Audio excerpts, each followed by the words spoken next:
Hey guys, Wednesday the 25th of January, and I'm just at one of my 7-bed HMOs because I had a tenant who was very problematic and I evicted him. So I'm just getting this house back up together really, because 4 people moved out because of this chap as well. But anyway, forgetting that, here's a 7-bed HMO.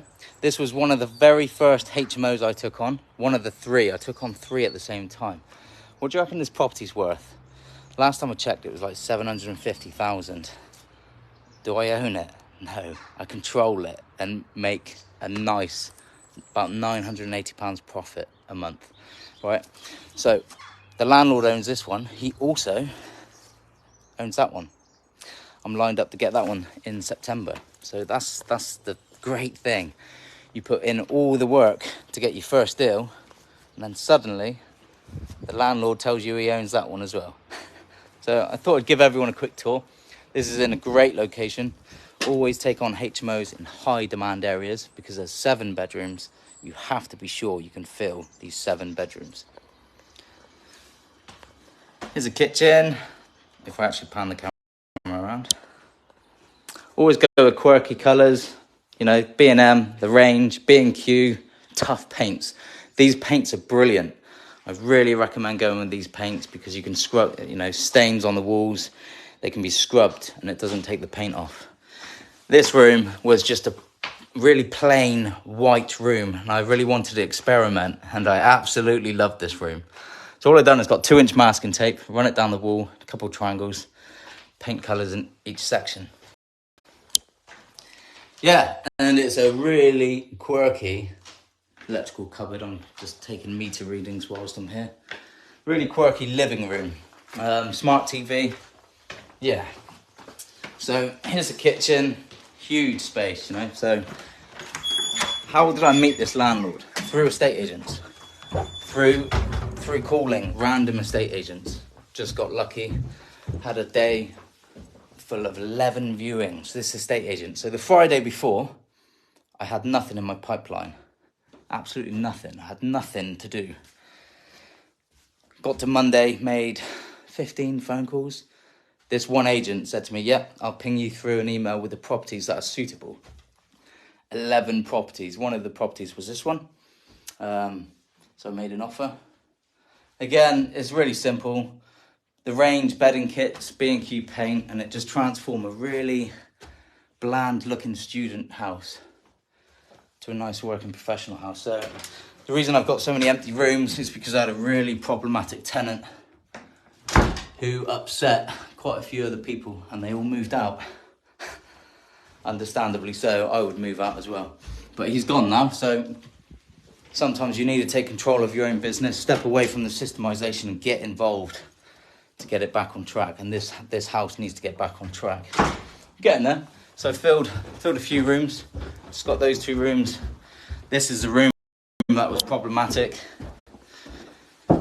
It was trashed. Absolutely trashed. Even the underlay was trashed. But it's looking fresh now.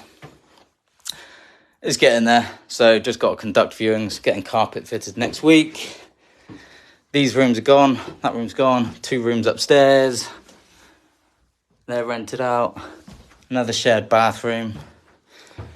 Yeah, shower. Simple, so that's it. 7-bed HMO. Drop any questions that you have in the comments because I always forget to run through some information that you guys would want to know. So it's a 7-bed HMO. Called an agent that never spoke to before. Got 11 viewings. Turned up here for the day for the viewings with the agent. Come to this property. You never make an offer on the day either. You go home and do your homework. I'm going to take a pew. Walking around a 7-bed house. Yeah. And that's it really. Submitted my offer. This one was actually, the landlord took his time to accept the offer. But it eventually come on board, So yeah, hey guys. This house is looking good now. Had a problematic tenant. I won't go into details. It wasn't nice, but I eventually got him evicted. Took a long time, but that's some of your worries. What if I get into rent to rent and the tenant doesn't pay rent? It doesn't matter. It does, of course it matters, but if your business is relying on one tenant, then you're running way too high risk. Way too high risk. So I have 7 tenants living here. Is my profit in the last room? No. Do some of the tenants pay rent up front? Yes. I explained this the other day. I had one tenant pay me £5,137. I could go on and take another HMO on with that money because it's rent up front. It's not a deposit. It doesn't have to sit in a client account. It goes on and on and on.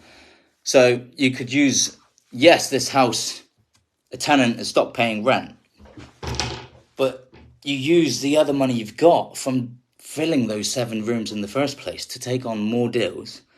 In turn, your business is making a lot more profit.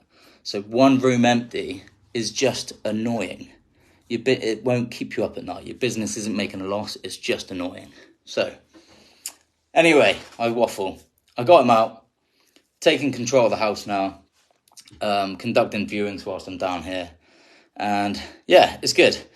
So if you're interested in rent-to-rent, HMO, serviced accommodation, deal sourcing, I teach all of these. It's all things rent-to-rent. If you're looking at doing something like this, HMO, then by all means reach out. Or if it's just serviced accommodation, then reach out. But it's an amazing business model. From what I've showed you today and what I've told you about a problematic tenant, that should not put you off entering this business model. Done right, you can make a lot of money.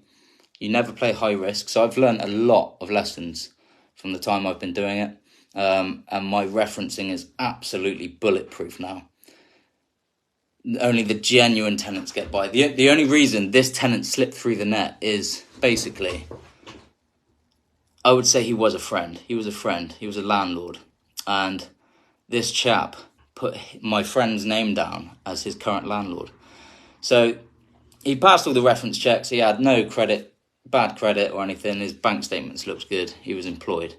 So I called his landlord and he said, yeah, he's a brilliant tenant. Always pays rent on time. Very tidy. Complete opposite. Absolutely screwed. So what you should do going forward is contact the 2 previous landlords. So the current landlord and the previous one. Because the previous one will tell you the truth. Because he has no need to get rid of them. What you could do also is if you're taking on a tenant and there is no previous landlord, you could sign a terms and conditions agreement with the landlord. So if it is suddenly a bad tenant that never pays rent, you could take the previous landlord to court. It won't ever get to that. But that's just a system in place that you could take the previous landlord down. But yeah, I told you I waffle. I just want to tell you everything about rent-to-rent HMO whilst I've got you guys on the phone. But yeah, huge 7-bed, must be worth £800,000. Makes me £980 profit a month once fully tenanted. And again, that's 7 tenants that could possibly pay me 12 months rent up front of £700 a room. Yeah, it's a lot of money to be made in rent-to-rent HMO. So hope this gives you a bit of knowledge. If not, just ping me a message anyway. If you suddenly come up with a question, I respond to everybody. And yeah, see you guys soon. Have a good day.